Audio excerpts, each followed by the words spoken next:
AST SpaceMobile will be the world's first space-based cellular broadband network. What that means is existing smartphones will connect directly to SpaceMobile's satellites, no extra anything required, and get fast mobile broadband internet from nearly anywhere on Earth. This has never been achieved before. How does this work? How is this even possible? SpaceMobile may seem like magic, but it's the result of hundreds of engineers thinking differently and forging partnerships with the most advanced wireless companies out there, including Vodafone, American Tower, and Rakuten. Together, these partners provide access to billions of subscribers around the planet. To understand that magic, though, we have to go a little deeper. Let's start with satellites and how they get to space. Thousands of these human-made objects orbit the Earth. Most are a couple hundred miles high, orbit the planet at about 17,000 miles per hour. That's 27 times as fast as a commercial jet, 10 times as fast as a bullet. You need a rocket, a big and efficient one, to get up there. The rocket's job? Propel a payload out of Earth's atmosphere and into the vacuum of space. This is the equation for orbital velocity. It defines the speed, v, an object must go at a given distance from a planet's center, r, in order to orbit it and stay in orbit. The mass of the orbiting object doesn't affect that speed, v. All that matters is the mass of Earth, m, and the distance of the object from its center, r. This magic means you can get something heavier than a car or as big as the International Space Station to circle the Earth for years and years. You can then use that satellite for a number of applications, including communications, Earth observation, GPS, radio, television, and so many other technologies we can't live without today. Scientists knew about orbital physics for hundreds of years, but it wasn't until 1945 that someone publicly said, hey, can we use this to communicate over large parts of the Earth? This was more than a decade before Sputnik, the first artificial satellite, launched into orbit. That person was Arthur C. Clarke, the science fiction author who later and famously wrote 2001: A Space Odyssey. Clarke described a human-made satellite that stayed fixed in the sky above Earth's equator. From there, it relayed communication all over the planet. Today we call this orbit geostationary orbit, or GEO. Clarke's dream came true about 20 years later. Now, GEO is great for broadcasting live TV, and engineers later evolved it to beam internet data. This concept completely revolutionized life for people in countries with access to these technologies. But there are a few catches. GEO satellites orbit about 22,236 miles away. Their signals weaken over that great distance, requiring special antennas on Earth to receive them. Also, it takes light, including wireless signals, about 120 milliseconds to travel from a GEO satellite to Earth. A full round trip for data, though, is more like half a second. And that's not including the time it takes data to travel across the web on Earth.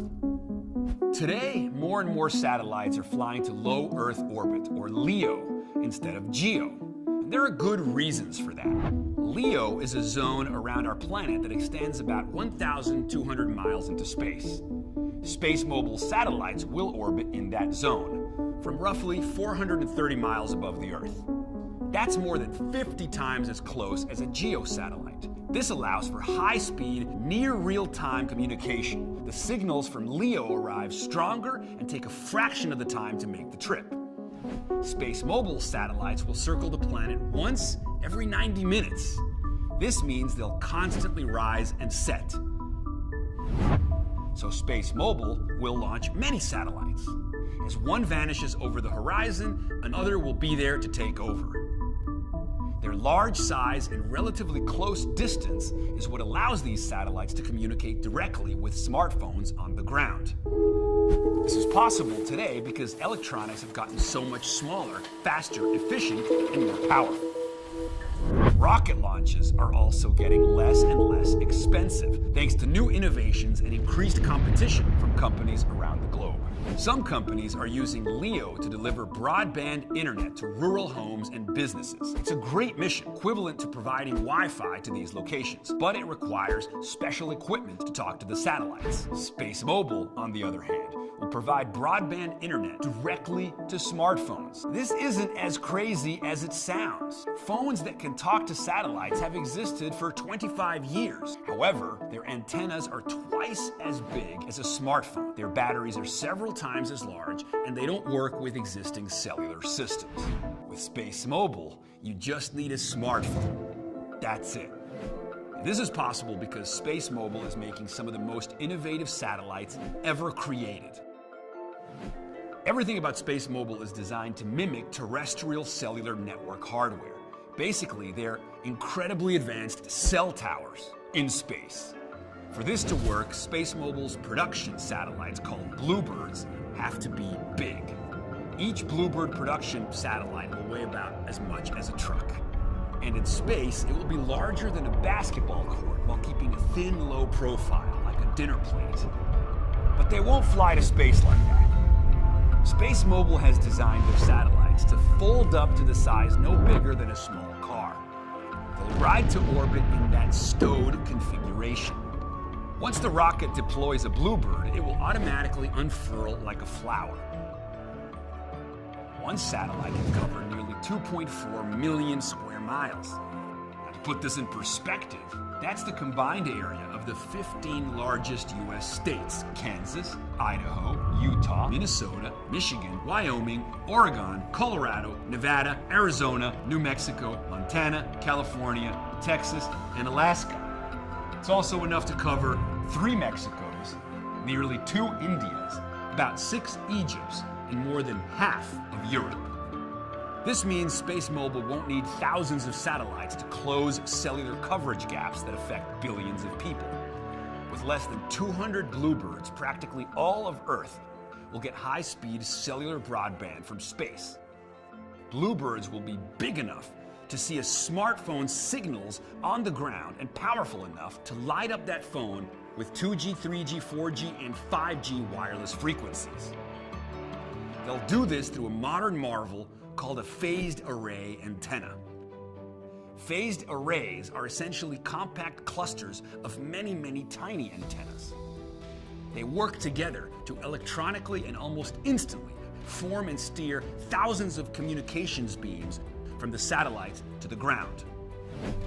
Each Bluebird will carry many phased array panels, allowing the satellite to connect millions of mobile devices.